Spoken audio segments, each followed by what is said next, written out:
रिश्ते अपनी जगह है, हुजूर की गुलामी का रिश्ता अपनी जगह। बेशक बेशक बेशक। क्यों दिल में दर्द नहीं होता किसी के लिए?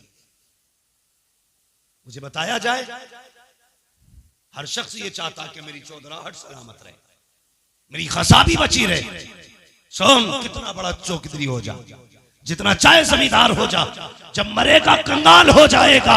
चौधराहट उसकी सलामत रहेगी जो यहां भी गुलामी का दावा करेगा, वहां भी गुलामी का दावा। बेशक बेशक बेशक। वाह, बहुत खूब। हुजूर के गुलाम बन जाओ, हुजूर के गुलाम बन जाओ। कौन सा बवाल नहीं है हमारे समाज में? एक हंगामा महशर हो तो भूलो उसको जी। सैकड़ों बातों का रह के ख्याल आता है। जी बेशक बेशक। हमारा मुआशरा मर्द पीरों से पहले से तबाह है। अब तो औरतें पीर बन के निकल आई। हाँ, पहले के आतंक मियाओं के कम थे, अब औरतें मियां बन गई। एक दिन आगरे से फोन आता है कि हमारे यहाँ एक खातून है, वो लोगों को इलाज भी कर रही है, मुरीद भी कर रही है।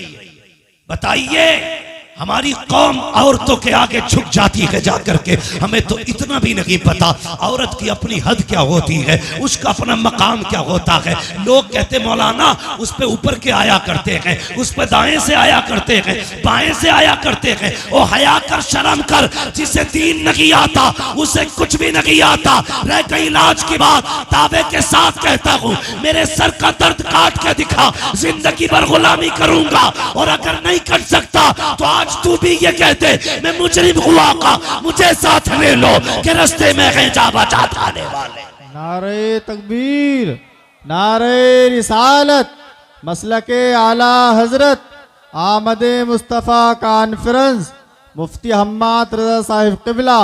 नारे तकबीर, नारे रिसालत। गैरतों ने इस्लाम की खेल बना दिया इस्लाम को। ये इस्लाम तुम्हारे बाप की जागीर नहीं, ये इस्लाम फातिमा ज़हरा के बाबा की जागीर है। बेशक बेशक। दीन को सलामत रखो, बदलो अपने आप को। समाज इतना गंदा, ये पैसा सिर्फ सब कुछ पैसे के लिए हो रहा है, सब कुछ पैसे के लिए। इज्जतें लोग बेच रहे हैं पैसे के लिए। हाँ, ये ठग विद्यों के खेल पैसों के लिए है। आंख बंद होगी तो बताओ, कोई कब्र में लेके गया, कोई लेके जाएगा?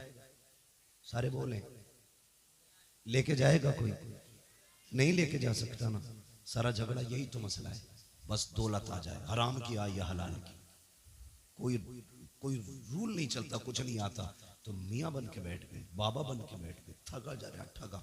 हमारी कौम कितनी सादा है, कहती बड़ा पहुंचा हुआ। जो ये कह देना झूठा, रहमान साहब तुम पे 5 का साया, तो कहेंगे ये बहुत पहुंचा हुआ आदमी है। इनने पकड़े मेरे 5, इसने पकड़े, उतारेगा कौन कि भाई ये मैं नहीं कर सकता। अबे जानवर जब बताए तूने तो उतारेगा कौन? तेरा बाप। जब 5 बता तू रहा तो उतार भी तू। जी बेशक। अगर हम बताएंगे तो उतारने का तरीका भी हम बताएंगे। जी बेशक बेशक। जितने भूत भूतनिये हो सब लेके आ और पूछ इन उलमा से ये कैसे उतरेंगे। ये कहेंगे ना जा 40 दिन चिराग जलाने, मत जा किसी पीर की चौखट पे झाड़ू लगाने, अपनी बेटी से के फजर की नमाज पढ़, सूरह यासीन लेके बैठ जा, मगरिब की नमाज पढ़, सूरह मुल्क लेके बैठ जा। अगर 40 जिन्न भी होंगे, खुदा ने कुरान में वो ताकत रखी है, 40 मियाँ मिलके जिस जिन्न को नहीं उतार सकते, सूरह यासीन 40 जिन्नों को अकेले उतार सकते। वाह वाह वाह वाह वाह, क्या बात है, वाह वाह वाह, बहुत खूब बहुत खूब माशाअल्लाह। आता किसे कुरान है? कह रहा हजरत 17 उम्रें करें इस महीने साल में, 17 उम्रें करें। और यूं है, चल उम्रें करे कि हाँ मैंने कुरान सुना। नमाज में कितनी सूरतें पढ़ता है? अरे भाई बस कुछ नहीं, कुल वल्लाह से ही काम चलाता हूं। ईशा की 17 में कुल वल्लाह पढ़ा कि बस। मैंने सोचा है, मैंने कहा यार ये 17 उम्रें करने गया, जब हुजूर के रोजे पे गया था ख्याल नहीं आया अगर हुजूर पूछ लेते यहां तक आया है, कुछ मुझे भी कुरान पढ़ के सुनाते। क्या था तुम्हारे पास? हमारी कौम के 70% लोगों को सही तरीके से कलमा नहीं आता। जी 70% लोगों को सही तरीके से कलमा नहीं आता। और चौराहे पे खड़े होकर मैं मौलवी यूं, हाफिज यूं, कारी यूं। नमाज पढ़ के ना निकलता, अब मस्जिद के गेट पे जाके लगे अंगूठा इलाज। जी जी बेशक। जिसके पीछे नमाज पढ़ी है अभी मस्जिद से निकलता नहीं। पूरी बात भाई, अपनी नमाज तो बचा। तुझे इमाम का अंगूठा कैसे दिख गया कि सजदे में? तो तू क्या कर रहा था भाई? अगर इमाम का अंगूठा सजदे में हिला तो तू किधर देख रहा था? तू नमाज पढ़ रहा था कि ताकत हाथी कर रहा था? जी बेशक, हक बात।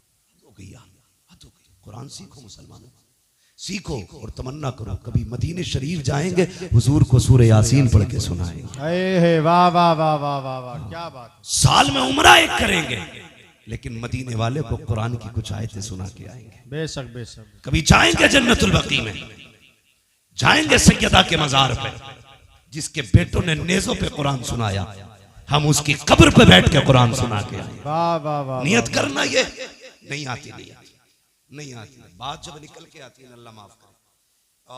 हमारी कौम में ना दो तबके, एक तो बहुत ज्यादा गरीब है और एक बहुत ज्यादा अमीर है। गरीबों का मामला ये, वो दीन यूं भूल बैठे कि उन्हें कुछ आता ही नहीं। अमीर यूं दीन भूल बैठे कि फैशन में आ गए। जाते हैं दोस्तों के साथ, क्या है? कुछ नहीं, बस मौलाना ये बियर है। क्या है बियर? कुछ नहीं, ये तो जूस है फलों का, इसके नाम पे हमने शराब पी ली। तुम्हें पता है बहानों से तुम्हारे हलक के अंदर हराम उतारा जा रहा है, और जिस मुसलमान के हलक से हराम उतर जाए उससे ईमान की ताकत छीन ली जाती है। हाँ, अगर वो शेर हो तो कुत्ता बना दिया जाता है, कुत्ता हो तो गीदड़ बना दिया जाता है। मैं कहता हूँ हलाल लुकमे का, खुदा की कसम गीदड़ होगा अल्लाह तुझे शेर बना दे। बेशक बेशक। ये हलाल लुकमों की ताकत है। हमारी कौम का जवान टूटता जा रहा है। दो चीजों ने बर्बाद किया, एक नेट का नशा, दूसरा शराब का नशा। जी जी। बदलो इन चीजों से, सबसे निकलो, सबसे निकलो। हम शराब के नशे में डूब गए। नौजवानों दुआएं मांगा करो, अल्लाह जबान नापाक ना करना, अल्लाह हल्क नापाक ना करना। खुद मेरा एक सवाल है, जरा सुने। अभी मुहर्रम शरीफ का महीना गुजरा जी, गुजरा के नहीं? मुहर्रम शरीफ का महीना, यकीनन उम्मीद है हर सुन्नी ने करबला वालों के नाम पे कुछ ना कुछ जरूर चखा होगा। ठीक है जी, चाहे उसने हलीम खाया हो, शरबत पिया हो, सबील के नाम पे, उनके नाम पे जरूर खाया। और मेरा अपना अकीदा तो यह है, खाते हैं तेरे दर का, पीते हैं तेरे दर का, पानी है तेरा पानी, दाना है तेरा दाना। क्या बात है, वाह वाह वाह। मैं गलत नहीं कह रहा हूं। मैं नेपाल तकरीर करने के लिए गया, नेपाल में, अल्लामा शमीम साहब, नेपाल में तकरीर करने के लिए गया, तो एक बहुत बड़ा अधिकारी पुलिस डिपार्टमेंट, वो मुझसे आके कहने लगा कि मौलाना तुम्हें मैंने भी नेट पे सुना है, तुमसे ये कहने आया हूं कि आप अपनी कौम के नौजवानों से इतना पूछना कि जो सरहद पे शराब के साथ पकड़े जाते हैं वो मुसलमान ही क्यों होते हैं। ये सोचने वाली बात है कि जो सरहदों पे शराब और नशे के साथ पकड़े जाते हैं वो मुसलमान ही क्यों होते हैं। इन्हें बताना तुम्हारे दीन में शराब कितना बुरा पाप है। सबने भी मुहर्रम शरीफ का हलवा खाया, लेकिन तुम्हें पता है जिसने अकबर के सीने पे बर्छी लगवाई थी वो शराब थी, जिसने असगर के गले में तीर लगवाया था वो शराबी थी, जिसने कासिम के जिस्म के टुकड़े कराए वो शराबी थी, जिसने अब्बास के बाजू कटवाए वो शराब ही थी, जिसने ओनो मोहम्मद को शहीद कराया वो शराब ही तो थी, जिसने सकीना के कानों की बालियां छिनवाई वो शराब ही तो थी, जिसने अहले बैत के खेमों को आग लगवाई वो शराब ही तो थी, जिसने मुस्तफा की बेटियों को कैदी बनवाया वो शराब ही तो थी, जिसने हुसैन को सजदे में शहीद कराया वो शराब ही तो थी। अगर तू हुसैनी है तो इसे हाथ कैसे लगाता है, होठों से क्यों लगाता है? थूक दे इसके ऊपर और ऐलान कर दे जिसको नबी से नफरत, जो नबी का नहीं वो हमारा नहीं, जिसे आका ठुकरा दे उसे हम हाथ नहीं लगाएंगे, और ऐलान कर दे और लोगों शराब से मुस्तफा ने नफरत की है, अब मोहम्मद का गुलाम भी शराब से नफरत करके दिखाए। वाह वाह, क्या बात है, वाह वाह वाह वाह वाह। करेंगे इंशाअल्लाह। अगली बात करने लगा, ये कोई तरक्की की बात नहीं। दूसरी बात सुनो, हमारे अमीरों के घर की इज्जत है, बुरा मत मानना, हमारे अमीरों के घर की इज्जत है, दूसरों के घरों की रौनक बन गई। वो कैसे? शादी आती है तो क्या कहती है बहन, भैया पैसे दो, मैं खुद लाऊंगी अपने पसंद के कपड़े। बुरा मत मानना, जैसे आपकी बेटी है वो मेरी भी बेटी है, आपकी बहन मेरी बहन है। किसी को जलील करना मकसद नहीं है, मामला सिर्फ इतना है मेरी तकरीर तबे यार को बेचैन करती है, सबब क्या है वही कहता हूं जो दिल पर गुजरती है। मेरे सामने ज्यादातर नौजवान बैठे और मैं ये सोचता हूं अगर जवान मजबूत हो गए ना तो कसम खुदा की मुआशरा मजबूत हो जाएगा। और मुझे खुशी है ये जलसा जितने लोगों ने कराया है सारे कड़ियल जवान है, इसमें कोई भी पुरानी सोच वाला नहीं, नए खून नए जज्बात वाले लोग हैं। और उम्मीद है इंशाअल्लाह एक इनकलाब आना है, एक इनकलाब आना है और हमारे मुआशरे को साफ सुथरा होकर के लोगों के सामने आना है। नौजवानों वादा करो हम अपने मुआशरे को बेहतर करेंगे, बोलो इंशाअल्लाह। इंशाअल्लाह, जोर से इंशाअल्लाह। अभी आप सारे नहीं बोल रहे, बोलो इंशाअल्लाह। गलतियां हमने क्या की, बहुत गौर से सुनो। हमारी बहन बेटियां हमसे कहती हैं भैया तेरी शादी है, कपड़े अपने पसंद के लाऊंगा। हम लाड प्यार में पर्स निकाल के या बैंक का कार्ड निकाल के दे देते हैं, ले जा लेके आ। जब वो लाई तो हमने कुछ नहीं देखा, जब उसने आके पहने तो फिर गैरत आ रही थी, लाने के बाद पहने, लेकिन हमें नहीं, देखने वालों को गैरत आई। कसम खा के बताओ, शादी ब्याह तुम भी अटेंड करते हो, मैरिज हॉलों में जाते हो, जब तुम शादी वाले फंक्शन में जाते हो कितनी बेटियों के सर पे दुपट्टा नजर आता है। तुम फैसले करो, मैं नहीं कहूंगा। हम लोग तो जाते ही नहीं मैरिज हॉलों में, इसलिए कि अगर दावत मिल भी जाए तो वहां खाने का इंतजाम नहीं, सारे गधों की तरह खाया करते हैं। एक मौलवी को खाने के लिए जगह तक नहीं मिलती। लोग कहते हैं बड़ा महंगा मैरिज हॉल है, बड़ा महंगा किया है। तो यार कुर्सियां आलीशान होनी चाहिए थी, लेकिन हाथ में प्लेटें। एक को मैंने देखा, हद होती है, उसने इतनी प्लेट भर ली कि दोनों हाथों से पकड़ रहा था। अब चक्कर में था खाए कैसे और रखे कहां।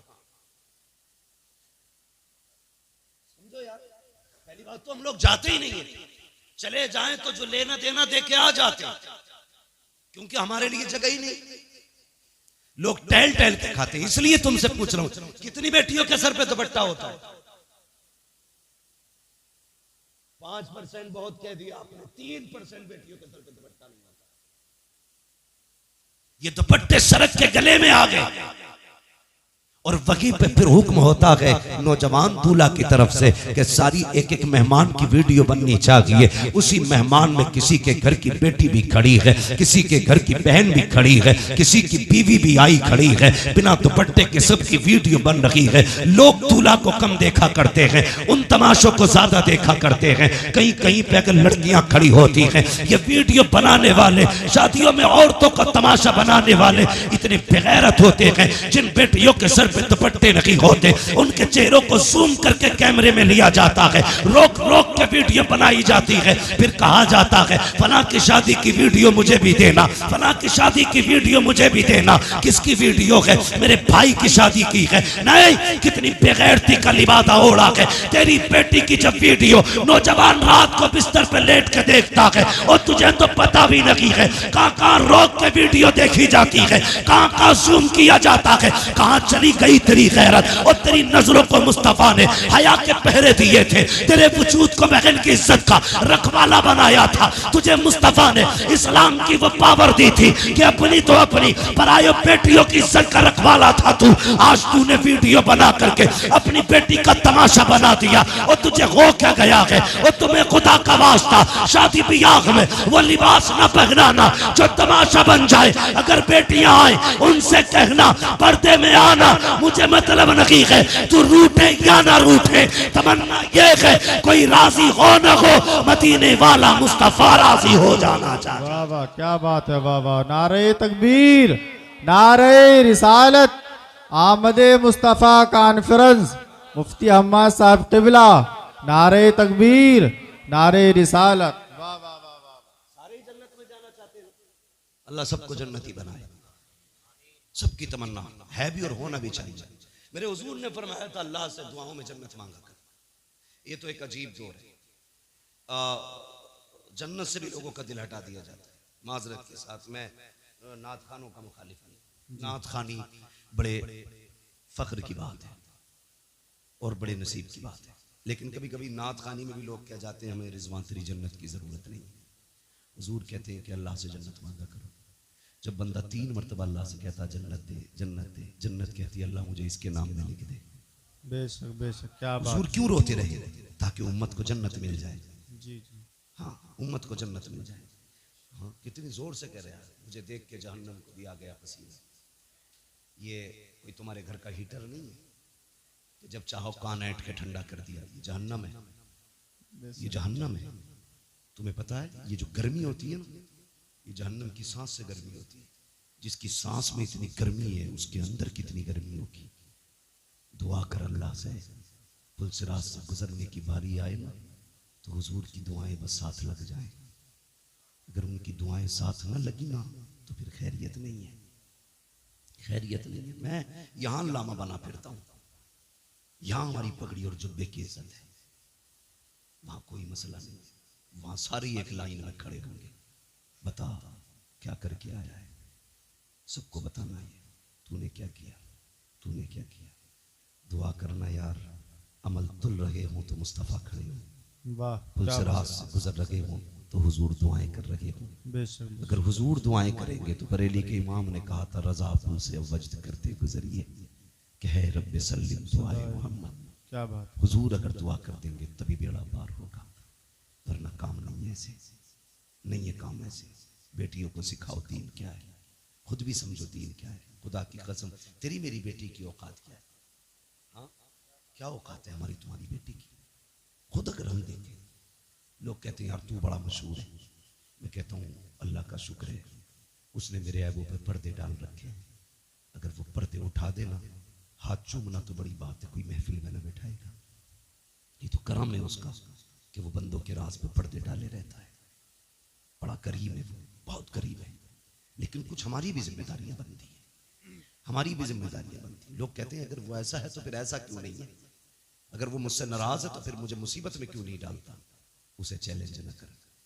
अगर वो जिद पे आ जाए ना, 1 सेकंड नहीं लगेगा, पूरी दुनिया को सजदे में गिरा देगा, पूरी दुनिया को। बड़ी बात नहीं करता, सिर्फ ऑक्सीजन बंद कर देना अल्लाह, सिर्फ ऑक्सीजन, तो पूरी दुनिया सजदे में होगी। जी बेश। बाकी तो बहुत चीजें। अंधे से पूछ आंखें क्या होती है, कभी अपाहिज से पूछ हाथ पैर क्या होते हैं, गूंगे से पूछ जबान क्या है, बहरे से पूछ कान कितनी बड़ी दौलत है। जिसे रब ने ये दिया है, खुदा की कसम वो बहुत अमीर है, बहुत अमीर है। कभी इन नेमतों पर शुक्रिया अदा किया करो उसका, इन नेमतों पर शुक्रिया अदा किया करो।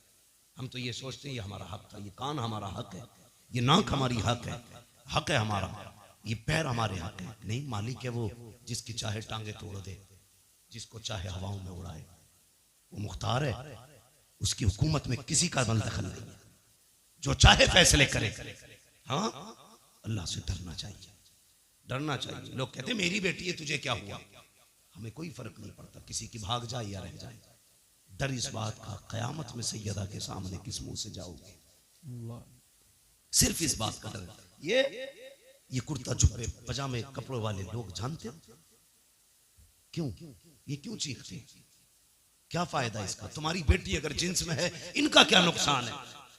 तुम्हारी बेटी अगर दुपट्टे में आ गई इनका क्या फायदा है? ये सिर्फ इसलिए मेहनत करते हैं, अगर तुम और तुम्हारी बेटी जन्नत में चली गई तो हमारा क्या जाएगा? हम तो बस वो बताना चाहते हैं जो हुजूर ने कहा है। जी बेश। तुम्हारी मेरी बेटी की औकात क्या है? खुदा की कसम कायनात में अली की बेटी जैसी लाके दिखाओ। वाह वाह वाह वाह, क्या बात। आज कोई अली की बेटी जैसी बेटी लाके दिखाओ। बेशक बेश। हाँ, करबला की पूरी तारीख पढ़ डालिए। 13 मुहर्रम से चलने वाला काफिला 27 रमजान को मदीना शरीफ पहुंचा, लेकिन तारीख की किसी लाइन में नहीं मिलता कि सैयदा ज़ैनब को किसी ने बेपर्दा देखा। बताओ ना मुझे, क्या तेरी बेटी का स्टेटस क्या है? प्रधान की बेटी है, बस जमींदार की बेटी है। ज़ैनब का स्टेटस ये है, उसका बाप वलियों का इमाम है, उसका भाई शहीदों का इमाम है, उसका नाना सारे नबियों का इमाम है। बेशक बेशक, क्या बात है। वाह वाह वाह। ज़ैनब का स्टेटस, तेरी बेटी का स्टेटस क्या है? सोच तो सही। जिसको खुदा ने इतनी खानदानी इज्जत बख्शी है, भाई शहीदों का इमाम, माँ जन्नती औरतों की सरदार, बाप वलियों का इमाम, नाना नबियों का इमाम, घराना कायनात का इमाम, बेशक बेशक बेशक। वो पावर वाली 13 मुहर्रम से 27 रमजान तक कैदी बनकर रही, किसी ने बेपर्दा नहीं। तेरी बेटी ने 13 साल उम्र क्या गुजारी, 10 मुहर्रम को तेरी बेटी ने मेले के नाम पे, मुहर्रम के नाम पे दुपट्टा उतार दिया। सोचो हम किधर जा रहे हैं, किधर जा रहे हैं। अगर पर्दे की बात आ जाए तो लोगों को चिढ़ हो जाती है कि ये बरेलवी नहीं है, कहा क्योंकि हमारी बेटी को मुहर्रम से रोक रहा। कितना गलत तोड़ मरोड़ के बाद बयान कर दी जाती है। हम तुम्हारी बेटी को शरीयत की हद बता रहे हैं, हम अपनी बेटियों को शरीयत की हुदूद सिखा रहे हैं। हम बताना चाहते हैं तेरी इज्जत मेले बाजारों में नहीं है, तेरी इज्जत रब ने घर की चार दीवारी में रखी। बेशक बेशक सिखाते बेशक। बेटियों को, खुदा की कसम सुने बहुत गौर से, किसी की भी बेटी, मेरी बेटी है तेरी बेटी, बाजार में जाए या मेले में जाए, कितने कंधे गैर महरम के लगते हैं, खुद बताइए। या सारे बायजीद बुस्तामी खड़े बाजार में, या जाने वाली राबिया बसरिया के सब, नहीं, ना कोई बायजीद बुस्तामी है, ना कोई राबिया बसरिया है। एक बाजार से निकलो 10 लोगों से कांधा टकराता है और कोई फर्क तक नहीं पड़ता। सुन, यजीद के दरबार में अली की बेटियां खड़ी थी, ये बता रहा हूं तुम्हें इस्लाम क्या है। यजीद के दरबार में हुसैन की बेटियां खड़ी, हाँ, सुबह पहुंची यजीद के दरबार में और वो नशे में था शराब के। दरबानों ने कहा सुन, अली की बेटियां आई हैं। उसने कहा खड़ा रहने दो, खुदा की कसम तेरी बेटी 1 घंटा राशन के लाइन में लग जाए तो प्रधान पे बिगड़ जाता है, आधार की लाइन पे लग जाए कानून पे बिगड़ जाता है, पानी की लाइन पे लग जाए तो तुम समाज के उसूल पे बिगड़ जाते हो। गुस्सा नहीं आया, अली की बेटी सुबह से शाम तक यजीद के दरबार में खड़ी रही। ओ खुदा की कसम, शाम का वक्त आया था, सैयदा ज़ैनब ने कहा था ज़ैनुल आबिदीन का जी फूफी कब पता तो करो भाई बेटा, कब तक खड़े रहना है। पता चला जब तक यजीद नहीं आ जाता मामला खत्म नहीं होगा। शाम के वक्त में कुत्ता आया, आने के बाद तख्त पे बैठा, उसने सब पे निगाह डाली। खुदा की कसम, कैदी जरूर थे, बेगैरत कोई ना था। सबके चेहरों पे कपड़े पड़े थे, सबके चेहरों पे पर्दे थे। का उठाओ इनके चेहरों के पर्दे, मैं देखना चाहता हूँ। हजरत ज़ैनब की चीख निकली, का फिजा आज हमारी इज्जत की रखवाली करना, हमारे हाथ बंधे हैं, पैरों में बेड़ियां हैं। तुमने हमारे दरवाजे पर जितने दिन नमक खाया है, अब वो हलाल करने का दिन है। हजरत फिजा ने तलवार संभाली, आगे आके कहा था बेगैरत जबान को लगाम दे, अगर अली की बेटी से चादर सरक गई इस दरबार में किसी के कंधे के ऊपर कोई सर नहीं रह सकता। वाह वाह, क्या बात है, नारे तकबीर। तुझे क्या पता गैरत किसे वाह वाह, कहते हैं? क्या बात है, बेशक तू बेशक। क्या जाने इज्जत क्या है? तू तो बेटी को नंगा करने में कहता मेरी बेटी फैशन के दौर पे है। तुझे क्या पता हया क्या है? बेशक खुदा की कसम, तारीख गवाह है। कहने लगा चलो अच्छा नाम ही बता दो, ये पर्दे वाली कौन है? हजरत फिजा ने कहा ज़ैनब फिक्र न करना, जिंदगी लौटा देंगे, तेरी आवाज को भी बेपर्दा नहीं होने देंगे, तेरी आवाज को भी बेपर्दा नहीं होने देंगे। हजरत फिजा से उसने कहा कौन है? कहा ये अली की ज़ैनब है, अली की ज़ैनब है। मुझे खुद बताओ यार, अगर आपकी बस्ती में आला हजरत की कोई बेटी आ जाए क्या करोगे तुम? खुदा की कसम, उनके कदमों में तुम सोने का फर्श बिछाओगे कि आला हजरत के घर की बेटी आई है। फिर सोचो, उनके घर तो अली की बेटी खड़ी थी, होना तो ये चाहिए था नाम सुन के गर्दनें झुक जाती, मगर उन्हें अपने कुत्तेपन का पूरा इजहार किया। कहा ये ज़ैनब है। अच्छा जानते हो? फिर उसने निकाह घुमाई, सबसे छोटे वजूद पे निकाह पड़ी। मैं बात बड़ी करने लगा हूं, तेरी 18 साल की बेटी को दुपट्टा रखना नहीं आया, अली की 7 साल की सकीना को देख।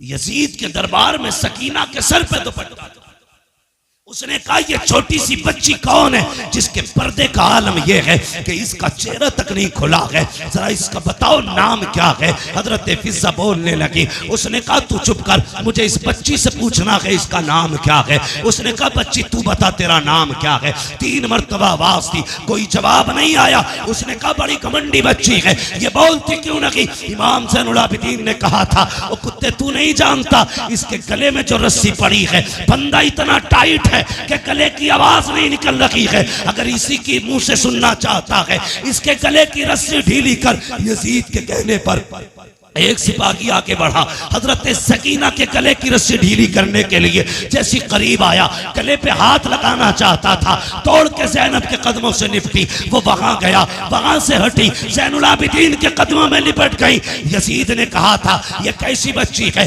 गले की रस्सी क्यों नहीं खोलने देती। इमाम सज्जाद ने कहा था तू नहीं जानता है ये अली के घर की बेटी है, ये मर तो सकती है, किसी गैर का हाथ इसकी गर्दन को लग जाए ये गवारा नहीं कर सकती। वाह वाह वाह वाह वाह वाह, क्या बात है, वाह, बहुत शर्म खूब, करो, बहुत खूब। तुम्हारी दौलत तुम्हें मुबारक। ऐसी दौलत में आग लगे जो बेटियों को नंगा कर दे। अगर मुस्तफा वाले हो गरीबी में जिंदगी गुजार देना, कभी बेटियों के सर से दुपट्टा ना उतरने देना, बेटियों के सर से दुपट्टा ना उतरने देना। शादी हो, ब्याह हो, खुशी का मैटर है ये अपनी जगह, लेकिन खुशी का मतलब ये तो नहीं है कि बेटियां नंगी हो जाएं, भाई बेगैरत बना तमाशा देखता रहे। मेरी गुजारिश है आपसे, समाज को बेहतर करो, शादियों को पाकीज़ा बनाओ, गुनाहों का मरकज नहीं, तबाहकारी का अड्डा नहीं, बदमाशी का ठिकाना नहीं। शादियों को पाकीज़ा बनाओ ताकि निकाह की बरकतें अल्लाह बस्ती पे जाहिर फरमाए। समझ रहे ना मेरी बात। नौजवानों ये कदम आपको उठाना पड़ेगा। कमेटी जो जलसे की है, मेरी तो इससे गुजारिश है सिर्फ जलसे की कमेटी ना बनना, बेटियों की तहफ्फुज़े इस्मत की कमेटी भी आपको बनना है। ये आप अहद करो, हमने सिर्फ जलसा नहीं कराना है, हमें हुजूर की उम्मत की बेटियों की इज्जत की हिफाजत भी करनी है। सिर्फ यही नहीं कि सिर्फ जलसा करा लिया और 364 दिन सोते रह गए, फिर एक दिन आएगा जलसा कराएंगे। अच्छी बात है, जलसों से अच्छे मैसेजेस जाते हैं, ये जज्बा बेदार होना चाहिए हमारी कौम में। लेकिन कमेटी वालों से गुजारिश है, जिस तरह आपने आज पैसा इकट्ठा करके ये एक जलसा किया ना, कम से कम ऐसे ही पैसा इकट्ठा करके साल में किसी गरीब एक बेटी की भी निकाह का और शादी का इंतजाम आप करना। और कोशिश ये करना जिस बेटी का कोई सहारा नहीं होगा उस बेटी का ये हुजूर की उम्मत के जवान सहारा बनेंगे। बेशक बेशक बेशक करेंगे इंशाअल्लाह। इंशाअल्लाह। कमेटी वालों अल्लाह आपको सलामत रखे, आपको जज़ाए खैर दे। मगर मैं ये चाहता हूँ आपके जरिए और भी काम होने चाहिए, ज़मीनी तौर पे भी काम हो। अगर बैटरी डाउन हो जाए फिर उलमा को बुलाइए, फिर अपनी इस्लाह कराइए।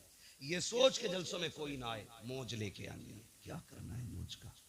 सच बताऊं, ये चमक दमक, ये आवाजों के जोर, ये सीनों के दम कब तक है? जब तक अल्लाह चाहता है। वो नहीं चाहेगा ये सारे खत्म हो जाएंगे। ये कमाल, ये हुनर हम माँ के पेट से लेके नहीं आए, ये सब अल्लाह की अता करदा चीजें हैं। जब तक वो चाह रहा है बोल रहे हैं, जिस दिन वो गला बंद कर देगा कोई माई कलाम नहीं बुलवा सकता है, कोई नहीं बुलवा सकता है। लोग कहते हैं जी हम तो बतेरा समझाते। भाई मुझे खुशी हुई, कुछ लोगों से मिला हूं मैं इस बस्ती के, कुछ लोगों से मिला हूं, सबसे भी नहीं मिला हूं, लेकिन मैं जितनों से मिला हूं मैंने बहुत अच्छा पाया है, बहुत अच्छा पाया है। अगर सारे लोग इतने अच्छे तो उम्मीद करता हूं इस गांव में कुछ बुरा नहीं होगा। लेकिन मैं ये भी जानता हूं हर जगह अच्छे ही लोग नहीं होते, कुछ बुरे भी होते, और हर जगह बुरे ही नहीं होते, कुछ अच्छे भी होते। अच्छे लोगों से कहूंगा बुरों की परवाह ना करना, बुरे लोगों से कहूंगा दूसरों के पीछे न पड़ना, अपने गिरबान में भी झांकना, फिर फैसला करना तुम्हें क्या करना है, फिर फैसला करना तुम्हें क्या करना है। अल्लाह करे हमारी बस्तियां ऐसी मोहब्बत और प्यार की हवाएं बस्तियों में चले कि हर मुसलमान दूसरे मुसलमान के हक के लिए खड़ा होना चाहिए, हर मुसलमान में एक दूसरे मुसलमान के लिए हमदर्दी होनी चाहिए। गलत नहीं कह रहा। आप किसी एक समुदाय के बंदे को टच करके देखिए, पूरी कौम कौवे की तरह आ जाती है। और हमारी कौम के किसी भी बंदे को बीच में काट दिया जाए, बाकी लोग तमाशा बने देते। हम यहाँ जीने के लिए नहीं आए, हम यहाँ मरने के लिए। मेरी बात बस समझ लेना, मैं इससे ज्यादा नहीं कह सकता। हम यहाँ जीने के लिए नहीं आए, मरने के लिए आए हैं। वो जिंदगी भी क्या जिंदगी है जो कुत्तों की तरह गुजरे। कम से कम बहन बेटी की इज्जत की हिफाजत करो, भाई हो तो बहन की इज्जत की हिफाजत करो, बाप हो तो बेटी की इज्जत की हिफाजत करो। एक काम और करना है, अल्लाह आपको सलामत रखे। मैंने देखा इस गांव में बिल्डिंगें तो ऊंची ऊंची है, पक्के मकान वहीं ज्यादा होते हैं जहां पैसा होता है जी, वरना कॉलोनी से कोई इतनी बड़ी बिल्डिंग तो बन नहीं सकती है कि नहीं। अल्लाह तौफीक देना तो बस्ती वाले मिलके अपनी बस्ती की बच्चियों के लिए एक स्कूल कायम जरूर करना, और तुम्हारे स्कूलों में पढ़ाने वाली भी मुहज्जब बेटियां हो और पढ़ने वाली भी मुअद्दब बेटियां। आप बिल्डिंगें कितनी ऊंची बना लो, अगर बच्चियों को अच्छे स्कूल नहीं दे सकते तो आपने कुछ नहीं किया है। तुम नहीं जानते हो, कभी बसों में जो घूमते ना वो देखो, जो रोडों पे रहते हैं, हमारी बेटियों को किस कुत्ते की नजर से तका जाता है। वो के भेड़ियों की तरह देखते हैं बेटियों। मैं कहता हूं बेटी इज्जत से घर लौट आई, रब का शुक्र अदा कर, वो वापस आ गई, बड़ी बात है। वरना बेटियों के लिए कितने फंदे लगे गए सोच भी नहीं सकते। लोग कहते हैं अल्लाह का शुक्र है 3 फर्में चल रही है, अल्लाह का करम है, वो बहुत बड़ा ठेका चल रहा है। कभी ये भी कि खुदा का शुक्र है हमारी बस्ती में बच्चियों के लिए स्कूल चल रहा है। ये काम नौजवानों आपको करना है ताकि आने वाली नस्ल को एक अच्छी जिंदगी दे सको आप। हमारी कौम का मुस्तकबिल रोशन होना चाहिए। इस वक्त आपके पास 2 रास्ते हैं, या तो आप बेटियां खो दो या फिर आप जाहिल हो जाओ। इसके अलावा तीसरा रास्ता तुम्हारे पास नहीं है। इसलिए कि ना तुम्हारी कोई यूनिवर्सिटी है, ना तुम्हारा स्कूल है, ना तुम्हारा कॉलेज है, ना तुम्हारा मकतब है, कुछ भी तुम्हारा नहीं। या तो बेटियां खो दो या फिर अंधे हो जाओ। अगर चाहते हो इस अंधेरे से निकलो तो कोशिश करो सबसे पहले अपने कॉलेजेस बनाए। करेंगे इंशाल्लाह कोशिश, इंशाल्लाह। क्या कहते हो आकिल चौधरी साहब? आपकी बस्ती में ये काम होना चाहिए।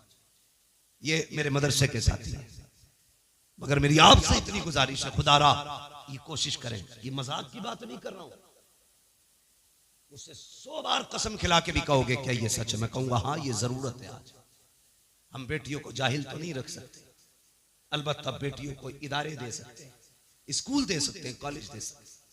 कितनी तकलीफ हुई थी अभी, एक स्कूल के अंदर एक बच्चे को इसलिए पिटवाया जाता है कि वो मुसलमान।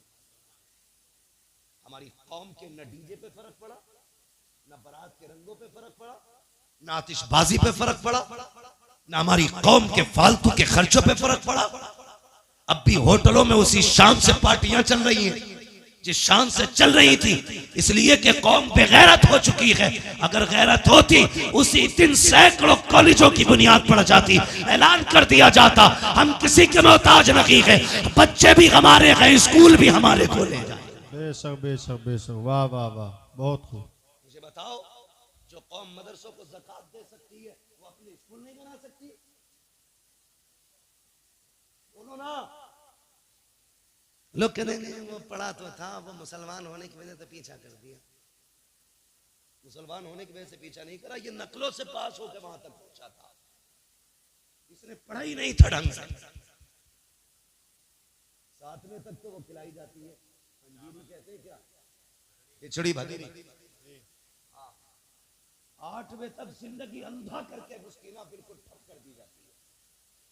उसके बाद हमारे हमदर्द बनते लोग कि 500 रुपए दे दे नकल करवा देंगे।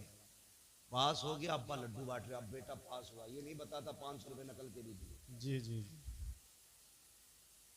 अब वो जो पास होके आया ना, उससे बड़ा भाग कुछ नहीं आता, क्योंकि उसने तो बोर्ड पे से नकल की थी ना, पास हो गया। ऐसे ही पैसे दे के पास होता रहा। जब इंटरव्यू में बैठा तो लोग कहते मुसलमान होने की वजह से निकाल दिया। नहीं बे, तू गधा था इसलिए निकाला गया। अगर काबिल होता तो सीट तेरी थी। अगर तुझ में हुनर है तो कोई तुझसे तेरा हक नहीं छीन सकता। क्या मुसलमान आईएएस नहीं है? मुसलमान आईपीएस नहीं है? क्या वो गोली मार के बैठे? नहीं, काबिल थे, अपना हक लेना जानते।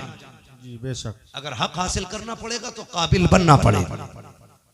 इसलिए पंजीरी छोड़ो, खिचड़ी छोड़ो, नकल छोड़ो, भले 3 बार फेल हो लेकिन अपनी मेहनत से हाई स्कूल पास करो। समझ गए मेरी बात? अब्बा 500 रुपए दे के औलाद को पास करा के लड्डू ना बांट, वरना ये तेरी कब्र पे लात मारेगा। वो कहेगा तूने लड्डू ना बांटे होते तो आज मैं हाई स्कूल करने के बाद घास नहीं खोद रहा होता। जी यही वजह है अक्सर हाई स्कूल के बाद दुकानों पे बैठा मिलेगा। जी जी जी जी बिल्कुल। उसे धनिया लिखना नहीं आता, लहसुन लिखवाने लगो तो कभी मुंह देखता है, कभी पर्चा देखता है। काबिल बनिए, कामयाब बनिए, मंजिल आपका इंतजार कर रही है। आप अगर काबिल नहीं है तो आपको तो भाई साहब रहने तक जगह नहीं दी जाएगी। हो किस हवा में आने वाला दौर मजदूरी वही करेगा जो कंप्यूटर चलाना जानता होगा, वरना आप कोई खुरपे से भी मजदूरियां नहीं करा रहा है। समझ गए ना मेरी बात? पढ़े लिखे लोगों के लिए जगह है, पढ़िए, आगे बढ़िए। और ये अच्छन खां है, ये बुद्धन खां है, ये झगड़ों से निकलिए। मरने के बाद किसी का कुछ नहीं रहना है, खाली हाथ जाना है। सिकंदर का नाम सुना है? सिकंदर प्रधान था ना मिलक का। कौन था सिकंदर? बहुत बड़ा बादशाह गुजरा है। हाँ, इसने 22 साल की उम्र में आधी दुनिया फतह कर ली थी। और 22 साल में हमारी अम्मा ये कहती है भी तो लल्ला छोटा है, सुधर जाएगा, 23 का हो जाएगा। वो 22 साल में आधी दुनिया फतह करे बैठा, और इसका 22 साल का भी नेकर में घूम रहा। अम्मा थपकी दे के सुला रही है। जो कर गुजरने की उम्रें थी वो नेकर में गुजर गई। अब बुढ़ापा आया तो ये निकला फतह करने। इसे खुद अब बैसाखी की जरूरत। 22 साल में आधी दुनिया पे हुकूमत करने वाला बंदा, वो तो एक जगह सांप ने इसे काट लिया। हाँ, सुना यह है इसके साथ अरस्तु था, बहुत बड़ा तबीब था। उसने उससे कहा यार मेरा इलाज कर। कुछ दिन इलाज के बाद अरस्तु ने कहा कि बादशाह अब नहीं बचेगा, मौत करीब आ गई है। उसने कहा ऐलान कर दो, कोई है जो मेरी सारी दौलत लेके मुझे इतनी सांसें उधार दे दे कि मैं अपने वतन तक जा सकूं। अरस्तु ने कहा था बादशाह ऐसी कोई दौलत नहीं बनी जो किसी को सांसें उधार दिलवा दे, कोई तुम्हें सांसें नहीं दे सकता। उसने कहा मैं आधी दुनिया का बादशाह हूं, क्या मुझे इतनी मोहलत नहीं कि वतन तक जा सकूं? उसने कहा सांसों का मालिक तू नहीं, सांसों का मालिक कोई और है।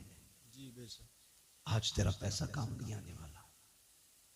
एड़ियां रगड़ने लगा। उसने कहा अच्छा चलो, मर तो रखा, फिर ऐसा करना मैं मरूं मेरे कफन से हाथ निकालना। ईसाई था, निकालना। कहा क्यों? ताकि दुनिया को ये बता जाऊं इस दौलत पे घमंड न करना। मैं आया था आधी दुनिया फतह की, जा रहा था कुछ लेके नहीं, खाली हाथ गया। अगर सिकंदर जैसा दौलत वाला एड़ियां रगड़ के वतन से दूर मर सकता है, तेरे मेरे पास क्या है? इसलिए दौलत पे घमंड ना करना, हुजूर से वफा करो, हुजूर से मोहब्बत करो, उलमा से प्यार करो, इल्म से प्यार करो, अपने मामलात में उलमा को अपनी राय में शामिल रखा करो, इनको अपनी महफिलों में अपनी रायों में लाया करो। कोई काम किया करो, इनसे पूछा करो। खुदा की कसम अक्ल अपनी जगह है, बरकतें अपनी जगह हुआ करती हैं। बेशक बेशक, बरकतें अपनी जगह हुआ करती हैं। कोशिश करना हर घर में कम से कम एक दीन सीखने वाला बंदा होना चाहिए। दावे के साथ कहता हूँ 7 मास्टर बना लो, 1 इंजीनियर बना लो, साथ में 1 कुरान का कारी बना लेना। 1 हाफिज कुरान पूरे घर की हिफाजत के लिए काफी होता है। जी जी बिल्कुल बिल्कुल। वरना कई मैंने इंजीनियर डॉक्टर ऐसे देखे कहते जी हम कुछ नहीं जानते, हम तो बस अल्लाह रसूल को ही जानते हैं। जी ऐसे नस्ल से बचिए, अपने घर में दीन वाला लाइए, 1 बेटे को कुरान सिखाइए, बदलिए अपने आप को। नौजवानों मजबूत होना है, हमें अपने मुआशरे को बेहतर करना है। और तुमसे गुजारिश है, सबसे बड़ी शिकायत क्या हमारे माफ करना, और मेरी इस बात को सराहने की बात नहीं करना, हमारी कौम के अंदर दलाल सबसे ज्यादा